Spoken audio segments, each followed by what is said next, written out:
Yo, people, welcome back into another episode of the Hoops Hustle podcast. The NBA playoffs are now here, and we're back. It's your boy JB. It's your boy KJ, and we're excited to see the NBA coming to the actual season, the playoffs time, man. So let's start off. What do you make of the regular season so far? Do you know, this has been one of the best regular seasons we've had in a long time. I can't lie to you. Like, the drama we've had, the trades, obviously with the Luka Doncic, coaches being fired so close to the plane, and we've had some great historical matchups as well. So I've enjoyed it. I think this season has been quite interesting in terms of the quality of basketball. I think we've seen a number of old heads being like, these players can't play in our era. But to be fair, I actually think the quality of basketball this season has actually been subpar. Oh, 100%. Like I always say, the players are getting better, the league's getting better. But now, we're into the main event now. The playoffs are now here. Where do you want to start, man? The Western Conference or the East? I feel like we have to start in the West. Yeah, West, the Wild West, because it can go anywhere. Facts. Who's the first matchup you want to talk about? Let's start off with a already solidified matchup right now. Let's go with the Lakers versus the Timberwolves. Tough one, man. Anthony Edwards going against Luka and LeBron. 3 superstars in that matchup. I'm picking the Lakers to win in 6. I respect the Timberwolves. They're a great defensive team. You got Anthony Edwards, but I just don't trust Julius Randle, Rudy Gobert, those kind of players in the playoffs. And I feel like the tandem of LeBron and Luka paired with my guy Austin Reeves, it might be too much for them. I have the Lakers winning the series, but I have them winning it in 5.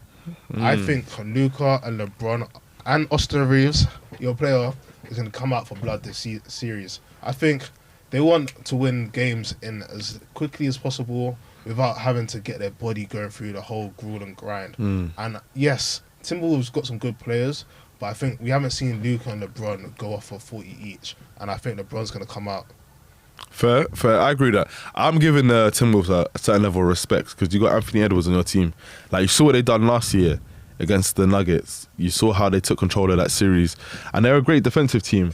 But what is an underrated storyline is that Anthony Edwards this season is averaging 19 points per game against the Lakers, shooting 40%. He's not really had great games because what the Lakers like to do, as soon as he's on the ball, double team straight away. And it's like, can the others beat you? And again, I just don't trust the others. Julius Randle's had a great season. He's come along late. Great. Not great, okay. He's come along the last month or two. Good. But again, in the playoffs, I just don't trust them. So I got the Lakers in 6. Okay. All right, next up, let's go with Nuggets versus Clippers. That is going to be a 7-game series. Bro, this might be my most exciting round 1 series in entire playoffs. I'll be real. Why? Kawhi Leonard versus the best player in the world at the moment, Nikola Jokic. The Clippers and Kawhi Leonard have been rolling recently. Kawhi Leonard is suddenly looking healthy. Bro, he played 47 minutes against the Warriors the other day. When have you ever seen Kawhi play that long? And he's got bounce to him. He's dunking on people now slightly. And obviously the Nuggets with Nikola Jokic, they haven't had the best season, but with the best player in the world, you always have a chance. And I feel like this is genuinely going to be a hard-fought series. Zubac's come along. He's probably making an all-NBA team. Harden's been balling out. Jamal Murray, we'll see what happens. He's just come back from injury, but I think it's going to be a hard-fought series. And I say, it's tough, man. I'm going to say Clippers in 7. Ooh. Yeah. I agree with you of it going 7 games, but I'm going with Nuggets. I think what Jokic has done this season is unbelievable, man. Averaging a triple-double as a center is crazy. So I think the Nuggets will probably edge out because Jamal Murray, I think it's time for him to step up. You had your coach fired. The team has gone through a lot of turmoil, yes. However, having a great player like Jokic on your team, I think they're going to edge out in 7 games. Jamal Murray, it's time for you to step up. Christian Braun, it's time for you to step up. Even Aaron Gordon, it's time for you to step up, especially if you want that contract in this summer. So I think the Nuggets might play some great basketball this round. Nah, I mean, again, with Jokic, you always have a chance. But, man, Kawhi Leonard, when he's healthy in the playoffs, like, how many players are you taking over him? This is a playoff riser. I think his averages in a regular season are like 27, 28 points. In the playoffs, he's hitting 33, 34 a game. Like, this is a guy who rarely loses in the playoffs, and I'm going to take him over Jokic. But my question is, do you feel like James Harden's going to show up in this playoffs? Because he's playing with Kawhi Leonard, a lot of that pressure is now off him. And I think he senses it as well. He knows his record in the playoffs. He understands what he needs to do. So, I can see him doing well. With the Rockets now, they are the 2 seed. Obviously, the playing game is yet to be played, but they could be playing potentially either the Grizzlies or the Golden State Warriors. So what do you make of the matchup if they were to face either team? If they face the Grizzlies, I honestly think it can go either way. I'm picking either team, to be honest, in 6 or 7 games. I can't really give you a definite answer because the Grizzlies haven't had the greatest season, and I'm giving a Rockets some respect. But again, Ja Morant, Jaren Jackson Jr., they can easily take them out in 6 or 7 games. But if they play the Warriors now, I'm picking the Warriors in 6. I think regardless of whoever wins that game, I think the Warriors or the Grizzlies definitely beating Rockets. Oh, I think they are a 2 seed that is just a regular season kind of thing. In the playoffs, I don't feel like these young players have got the experience to kind of defeat a player like Steph Curry or even a Ja Morant. And I think Ja Morant, I think this playoffs is time for him to step up and shine. No, 100%. Again, I agree with that point in terms of the experience of the Warriors is just going to be too much for the Rockets. But with the Grizzlies, there's just, I don't know, there's something I'm just not sure about with that team. I know they've had a great regular seasons before, but this year it's just been so up and down. So I could actually see the Rockets winning that series, to be honest. Okay. And then number 1 seed, the OKC Thunder, they could be potentially playing either the loser of Golden State and Grizzlies or Sacramento Kings or the Dallas Mavericks. Now, this is an interesting one. If they face the Dallas Mavericks or the Grizzlies, they're washing them. 100%. If they play the Warriors, they're going to win, but it's going to be a 6 or 7 game series. But Sacramento Kings, are they... Oh, please. They're watching them as well. Like, let's be real. In 5 games, I give them some respect. But if they play the Warriors, again, they've had some great matchups with the Warriors, OKC, and Steph Curry, man. You always got to give him the credit. But SGA, I think, yeah, man, it's his time right now. I think regardless of whatever 4 team they play, I think they'll win. The only team that will take them to 7 is definitely Warriors. I think Steph is Steph. We saw it in the Olympics. We've seen it throughout the last 10 years. But if any other team, I think it'll probably be sweeps. But then I also want to say the Dallas Mavericks, for whatever reason, are a team that played them extremely well. And now Anthony Davis, when he was on the Lakers, he was their kryptonite because no one can do anything with him. See, my one thing is, they ain't got Kyrie, man. So Dallas Mavericks, if they had Kyrie, it'll be a completely different ballgame. But the fact that Kyrie's out and they don't really have ball-dominant guards, yeah, we've seen AD been playing as some kind of like point center, but I just don't see it. But let me ask you, what's stopping Anthony Davis from just going crazy and averaging 38 a game or something like that, but like something crazy, and just really dominating the whole entire series? Like, let's say he's the best player on the floor. Do you give it the Mavericks a chance, even without Kyrie? In these playoffs, no. Fair. Because they're either playing potentially, they're either playing the Rockets, or they could potentially, no, not the Rockets. No, it's straight OKC. OKC. Yeah. If the fact that they're only playing against OKC, I don't think they can even compete with the whole team. AD can go off for like averaging 40 points in that whole series. However, the fact that OKC's got Lou Dort, Alex Caruso, Aaron Wiggins, Jalen Williams, and even the other Williams, yeah, there's no match. It's a wrap. Yeah, cool. Fair enough. We'll see. Let's take it over to the East, the Eastern Conference. We've got the Bucks and the Pacers at the 4 and 5. Who do you think is winning that one? Do you know what? This is actually going to be an interesting matchup, you know. I can definitely see this going 6 or 7 games because the way Giannis has been playing recently, he's been on the tear. Like, a lot of people haven't really been talking about him. I think he's averaging like 32, 8 and 8 over the last 15 games since Dame Lillard has been down. Even without Dame Lillard, I think they've even slightly gotten better defensively. Now, the Pacers is definitely going to be a hard team, but I actually pick Giannis because he's going to be the best player in that series, 100%. I'm picking the Bucks actually to win in 6 games. 6 games. I can see it going 7 games. For some weird reason, Pacers has always been Bucks kryptonite. Especially we saw in the in-season tournament last year, and even this year in the regular season. However, I do see the Bucks making it through. Giannis is just the Greek freak, man. He's something different. Especially when you got that Nigerian blood in you. Like, you know what I mean? Yeah. However, I just don't see the Pacers matching up to that. Yeah. But then again, I have to give Tyrese Halliburton some credit as well, man. Now he's obviously fully recovered from the hamstring injury he suffered last year. He's been, like, his stats have been nuts. Crazy. I think over like 10 assists a game, like minimal turnovers, shooting 50, 40, 90. again, the Pacers, I have to give them credit. They're a good team. But again, Giannis, I feel like Giannis can really take over that series. There's no one really to match up with him at all on the Pacers. And it could be like a 35, 8 and 9 kind of series for him. And he wins it just by himself. They're talking about Giannis going on the 2018 LeBron run. Can you see that happening? Ooh. What, the whole East? In the entire East? I don't think so. Fair. I think we'll talk about the other teams later, but that's probably why. I just don't see them compete with the Celtics or the Cavs. Fair. But let's go to the 3-6 matchup. We've got the Knicks taking on Pistons. Tell me your thoughts on that one. This series is going to be a bloody, hard-fought, grimy, dirty series. We already know what the Pistons are about. Yeah. You know them YNs, they love beefing. You know the Knicks are they're a hard-fought team. But again, man, I could see this going 6 or 7. But then again, the Pistons haven't really been there as well. So I'm picking the Knicks to win in 6 games. Oh, I think this is going to be one upset this round, you know. Okay. I'm actually going with the Pistons. Fair. I think the fact that they're young, they have nothing to play for. I think you got Isaiah Stewart, that beast, he's going to be on fire in anyone. And I feel like ruffling to their feathers. And like we said, Cade Cunningham, he's been a standout player for me this season. I feel like the additional pieces of Malik Beasley and some of the other players that they've got into the team, having that veteran present in the team, I can see the Pistons causing some upset in the series. It's going to be interesting to see how the Pistons play in that rowdy MSG crowd. You know, Cade Cunningham, his first ever playoff game, and it's going to be at MSG. You know, MSG crowd, like in the playoffs especially, they go at it with the fans. So it's going to be interesting to see how they perform.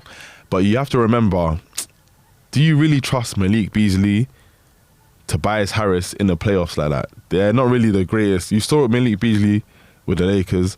We've seen Tobias Harris always coming short with the Sixers. Yeah, I agree with you on that one. I think it can go either way. I just see this one being an upset. But let's go to the next one. We've got the Celtics. They could be potentially taking on either the Hawks or the Magic. Let me know what you think on that one. Celtics in 5. Let's stop wasting time. Yeah. Celtics in 5. I was even going to say a sweep of either team. It could be. Hawks. It could be yeah. If it's the Hawks, sweep. If it's the Magic, just because, I don't know. I'm giving credit to Paolo. You know, I like him, but nah, man. Yeah, Celtics in 4 or 5. Let's be real. Actually, but Jaylen Brown's a bit going into this playoffs a bit hobbled. Maybe I think I might change that whole sweep. I think maybe 5 or 6. But I feel like Celtics, this playoffs is going to be very businesslike, straight to the point. No long thing, straight 5 game wins. Yeah, facts. They've just been waiting for the regular season to finish, and with the Magic as well. Offensively, they're just so bad, bro. Like, they just can't generate good shots, and especially going against that Celtics defense is going to cause so many problems. And the Hawks are the Hawks. Like, I mean, they're a good regular season kind of story. Trae Young averages his crazy stats, but yeah, man, the Celtics are going to be on business, and that should be a short series. And then the Cavs, the number 1 seed in the East, they could be potentially taking on either the Heat, the Bulls, the Magic, or the Hawks. This one, yeah, let's get a bit spicy. If they play the Miami Heat, You see an upset? No, I'm not going to say upset, but don't be surprised if the Heat take them further than you might expect. Because you know what Heat are about, man. You know, in the playoffs, they just suddenly bang some judge and it's a different kind of story. Obviously, Jimmy Butler's now left, but don't be surprised if that might get extended. You said who else as well? The Bulls? The Bulls, the Magic, or Hawks? Now, the thing is with the Cavs, the last 15, 20 games, they haven't really been that same kind of Cavs we saw in the earlier season. When you looked up the number 1 seed. Fair, yeah, 100%. I agree with that. But yeah, it could be, to be honest. So I think with any other, to be honest, they're going to win either series, no matter who they play. But don't be surprised if it gets extended further than you think.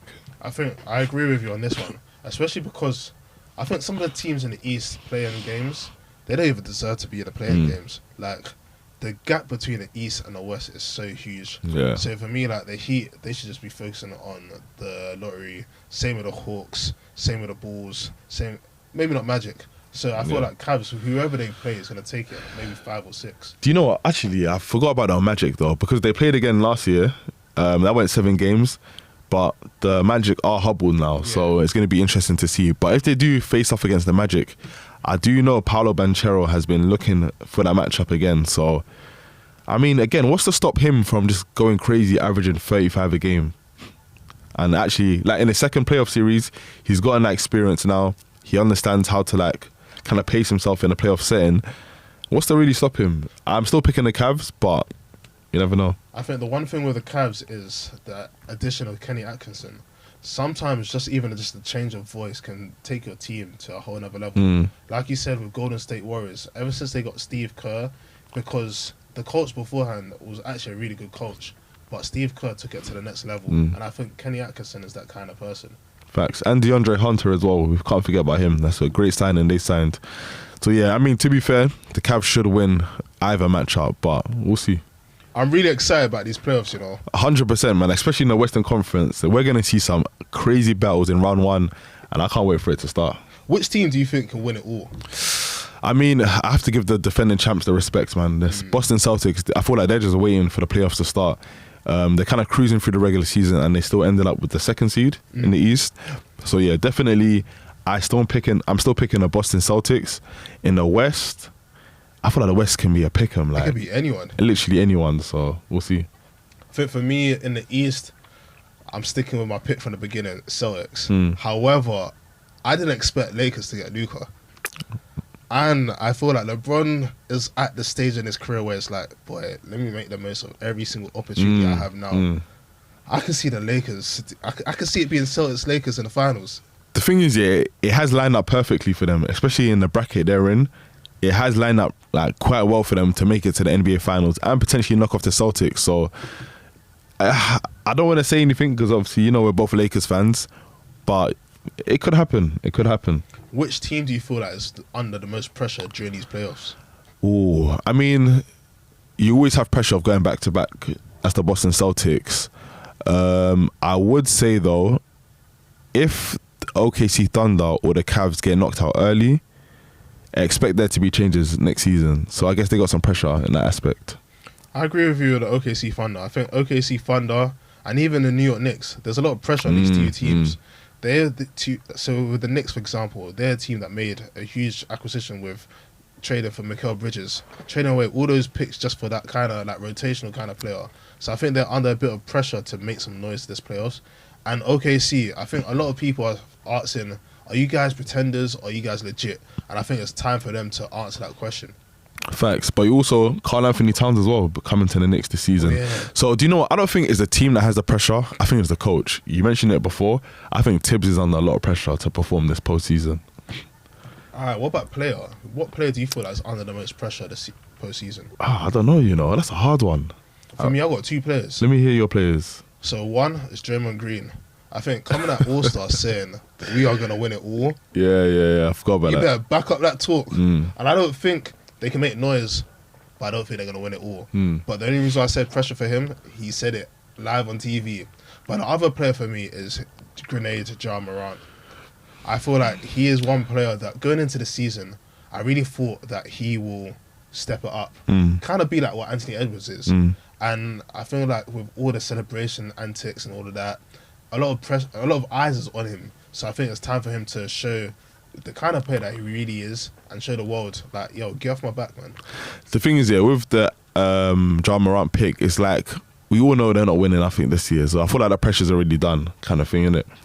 I would say it's hard, man. Do I say like a MVP pick, an SGA or Jokic?